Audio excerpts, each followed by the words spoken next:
अब यहां पर बड़ा सवाल यह है कि आर्टिकल 370 जिसका जिक्र हो रहा है, 5 अगस्त 2019 का वो ऐतिहासिक फैसला, उसके बाद जम्मू कश्मीर में क्या क्या बदलाव आए, आर्टिकल 370 और 35 से हटने के बाद क्या क्या बदला, इस पर बात करते हैं। जम्मू कश्मीर में भारतीय संविधान एक तो पूरी तरह से लागू हुआ, जिसकी जरूरत अरसे से महसूस की जा रही थी। जम्मू कश्मीर के अलग झंडे का जो प्रावधान था वो खत्म हो गया, क्योंकि उसकी वजह से भी अलगाववाद की भावना पनप रही थी। सूचना का अधिकार, आरटीआई, शिक्षा का अधिकार, राइट टू एजुकेशन, ये सारे लागू हुए, जिसका फायदा आज जम्मू कश्मीर की आवाम को मिल रहा है। देश का कोई भी नागरिक जम्मू कश्मीर में जाकर जमीन खरीद सकता है। तो यहां पर इस फैसले के जरिए भी जो अलगाववाद की भावना थी उसको खत्म करने की कोशिश की गई। जम्मू कश्मीर में दोहरी नागरिकता का प्रावधान जो है उसे खत्म किया गया। अल्पसंख्यक हिंदुओं, सिखों को आरक्षण मिलना शुरू हुआ, जिसकी मांग काफी पहले से हो रही थी। आर्टिकल 370 हटने के बाद जम्मू कश्मीर में पंचायती राज लागू हुआ, जिसका फायदा यहां की आवाम को मिल रहा है। पंचायती राज में महिलाओं को भी आरक्षण मिला, यानी तमाम वो नियम, कायदे, कानून जो पूरे देश में लागू हैं वो उसी तरह से जम्मू कश्मीर में भी लागू हुए। SC ST कैटेगरी को भी राजनीतिक आरक्षण मिला, जैसा देश के बाकी हिस्सों में मिलता है।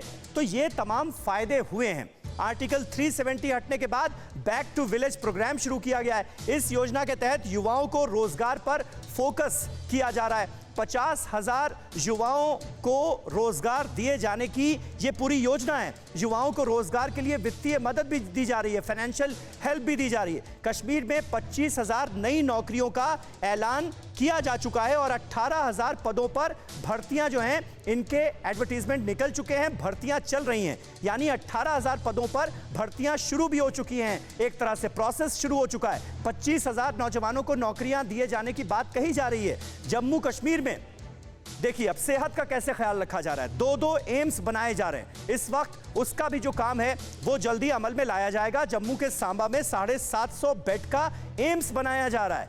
तो ये तमाम योजनाएं अब बहुत ही पुख्ता तरीके से ग्राउंड पर उतरती हुई नजर आ रही।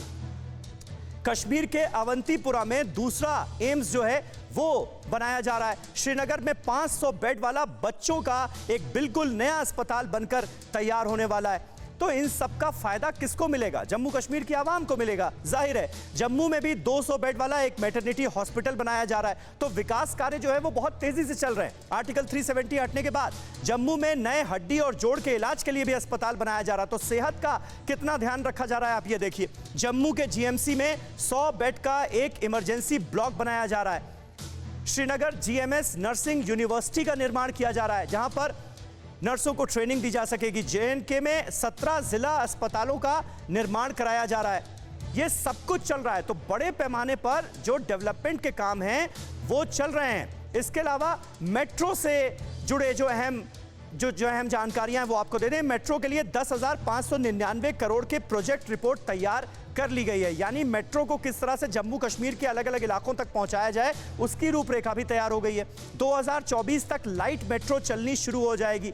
जिस हिसाब से काम चल रहा है अगर इसी रफ्तार से चलता रहा तो लाइट मेट्रो के कश्मीर में 2 और जम्मू में 1 कॉरिडोर बनाए जाने का फिलहाल प्रावधान रखा गया है। तो इन तमाम चीजों पर काम लगातार चल रहा है। अब आ जाते हैं पीने का साफ पानी कैसे जम्मू कश्मीर की आवाम को उपलब्ध कराया जाए, उस पर क्या काम हो रहा है। स्वच्छ पानी के लिए 10,500 करोड़ का पैकेज दिया गया है केंद्र सरकार की तरफ से। जम्मू कश्मीर के 11 लाख जो घर हैं उनमें पीने का स्वच्छ पानी कैसे पहुंचे इसको लेकर काम हो रहा है। सितंबर 2022 तक सभी 18,16,000 परिवारों को स्वच्छ जल मुहैया कराने की ये पूरी योजना है, जिस पर लगातार अमल किया जा रहा है और काम चल रहा है। और सितंबर 2022 तक ये योजना जो है इसका नतीजा हमारे सामने होगा। तो ये तमाम काम चल रहे हैं, लगातार हो रहे हैं। विपिन चौबे हमारे संवाददाता इस वक्त हमारे साथ मौजूद हैं। विपिन, खास तौर पर डीलिमिटेशन को लेकर जो बात हो रही है, हमने कल देखा चुनाव आयोग के दफ्तर में भी इसे लेकर वहां के DCs के साथ एक मीटिंग हुई। इस पूरे प्रोसेस में कितना वक्त लग सकता है? क्योंकि डीलिमिटेशन के मुद्दे पर सारी चीजें फाइनलाइज करना, उसके बाद नई वोटर लिस्ट तैयार करना, मानकर ये चला जाता है कि 1 साल का वक्त तो इसी में लग जाता है। क्या इस प्रोसेस को और स्पीडी कैसे बनाया जाए, इस पर भी बात होगी? देखिए, आज तमाम राजनीतिक दलों के जब लोग वहां पर पहुंचेंगे तो प्रधानमंत्री पूरे तौर पर सुनने के मूड में है कि जम्मू कश्मीर को जितना बेहतर आप लोग समझते हैं उतना मैं नहीं समझूंगा। प्रधानमंत्री ये बात जानते हैं और आप वहां पर पले बड़े हैं, वहां पैदा हुए हैं। आप बताइए कि वहां समस्याएं क्या हैं, जो हो रहा है आप उससे कितने संतुष्ट हैं, आप चाहते क्या हैं और आपकी जो चाहत है उसमें मैं कितना सहयोग कर सकता हूं। ये 4-5 मुद्दे होंगे जो आज खुले मन से डिस्कशन होगा। और एक बहुत महत्वपूर्ण बात यह भी है कि बैठक में कोई एजेंडा पहले से फिक्स नहीं है, क्योंकि फ्लोर खुला है। आप पूरा खुले मैदान में जितना खेल सकते हैं आप खेलिए और उसमें जो जेन्युइन डिमांड्स होगी उनको प्रधानमंत्री सुनेंगे। एक बड़ा मुद्दा है डिलिमिटेशन का, क्योंकि लद्दाख अब कश्मीर से अलग हो चुका है, जम्मू कश्मीर बचा हुआ है। उसमें डिलिमिटेशन करके कहां पर किसकी कैसी तादाद है, कहां पर सीटों को बढ़ाना है, कहां पर घटाना है और वो अनुपात को बराबर करते हुए उस प्रोसेस को पूरा करने में कितना समय लगेगा। हालांकि लगातार जो वहां के लेफ्टिनेंट गवर्नर हैं उनकी अगुवाई में अधिकारी काम कर रहे हैं, लेकिन आज की बैठक के बाद जब एक सहमति किसी मुद्दे पर बनेगी तो उसके बाद ये उम्मीद है कि वहां पर थोड़ा काम तेज होगा। और दो सबसे महत्वपूर्ण बात है, पहला वहां पर चुनाव कराना, दूसरा वहां पर पूर्ण राज्य का दर्जा। डिलिमिटेशन के बाद क्या तस्वीर बनेगी, इन तीनों चीजों को लेकर कंसेंसस बनाना। और अगर इन तीनों पर कंसेंसस बना और कोई महत्वपूर्ण फैसला हुआ तो कश्मीर की तस्वीर बदलती हुई आज के बाद नजर आएगी आपको। बिल्कुल। और विपिन, अभी ताजा एक ट्वीट आया है, जामयांग जो कि लद्दाख के सांसद हैं बीजेपी के, उन्होंने कहा है कि हमने गुपकार गैंग को लद्दाख के लोगों की ओर से या लद्दाख की भूमि के बारे में बोलने का कोई अधिकार नहीं दिया है। गुपकार गैंग का लद्दाख से कोई लेना देना नहीं है, क्योंकि गुपकार अलायंस की जो प्रेस कॉन्फ्रेंस हुई थी उसमें लद्दाख को लेकर भी स्टेटमेंट दिए गए थे। तो ये बीजेपी सांसद साफ कर रहे हैं कि आप लद्दाख के बारे में ना बोलिए, आप जम्मू कश्मीर के बारे में बोलिए। हाँ बिल्कुल, क्योंकि लद्दाख अब जम्मू कश्मीर का अंग रहा नहीं। एक लंबे समय तक लद्दाख जम्मू कश्मीर का अंग था, लेकिन अब आप जानते हैं सेपरेट यूनियन टेरिटरी बन चुकी है। ऐसे में अगर गुपकार अलायंस इस मुद्दे पर कुछ बोलता है तो वो बीजेपी का प्रतिनिधित्व करते हैं लद्दाख में, और इकलौते सांसद जो एक सीट है लद्दाख की लोकसभा की उसका प्रतिनिधित्व करते हैं। और आप जानते हैं कि बेहद चर्चित सांसद हैं, पढ़ते लिखते हैं, नीचे से आए हैं और लोकसभा में उनका भाषण बहुत चर्चा में रहा है। इसीलिए आज जब कश्मीर के नेताओं की प्रधानमंत्री के साथ बैठक है, ऐसे में जब लद्दाख का जिक्र आया है तो वहां से उन्होंने अपना स्टेटमेंट दिया। हालांकि हमने उनसे बातचीत करने की कोशिश की तो वो इस वक्त भी लद्दाख में मौजूद हैं। अगर दिल्ली में होते तो मैं उनसे जरूर बात करता और आज की बैठक पर वो क्या सोचते हैं और जो लद्दाख का नाम लिया जा रहा है उस पर उनका पक्ष क्या है वो भी जानने की कोशिश करते हैं। हालांकि ये जरूर है कि उन्होंने ट्विटर पर अपना पक्ष साफ कर दिया कि गुपकार गैंग को लद्दाख के बारे में बोलने का हक नहीं है, क्योंकि लद्दाख एक वक्त तक बहुत हद तक लद्दाख को अलग करने की मांग की जा रही थी और जम्मू कश्मीर में जब तक था तो अलग थलग पड़ा रहता था, विकास वहां तक पहुंचा नहीं और कोई भी सरकारें वहां पर नहीं हो। लद्दाख को हमेशा अछूता रखा गया है। इस बात का दर्द, इस बात की वेदना लद्दाख वासियों में और लद्दाख के नेताओं में हमेशा से रही है। जी बिल्कुल।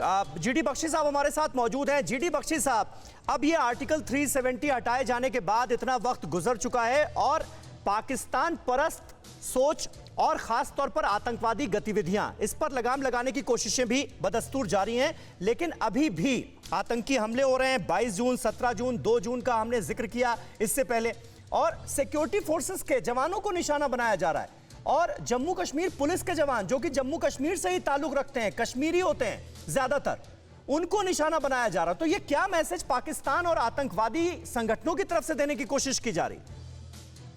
देखिए साहब, बात ऐसी है, आज से कोई 90 दिन पहले पाकिस्तान ने हाथ जोड़ के गिड़गिड़ा के सीज फायर की मांग की थी लाइन ऑफ कंट्रोल, क्योंकि आए दिन इनको जो पनिशमेंट मिल रही थी हमारी मीडियम तोपों से, मल्टी बैरल रॉकेट लॉन्चर से, इनके सारे डिफेंस के परखच्चे उड़ गए थे, इनकी गन पोजीशंस को बर्बाद किया जा रहा था। पाकिस्तान ने हाथ जोड़ के मांग की, लेकिन हमने देखा है कि जब हमने इनको सीज फायर दे दिया कि चलो साहब शांति को, अमन को एक मौका दिया जाए, ठीक है, और कम से कम जो बॉर्डर के लोग हैं उनको थोड़ी राहत मिले, तो हमने देखा कि इन्होंने टेररिज्म को बहाल करने की कोशिश की।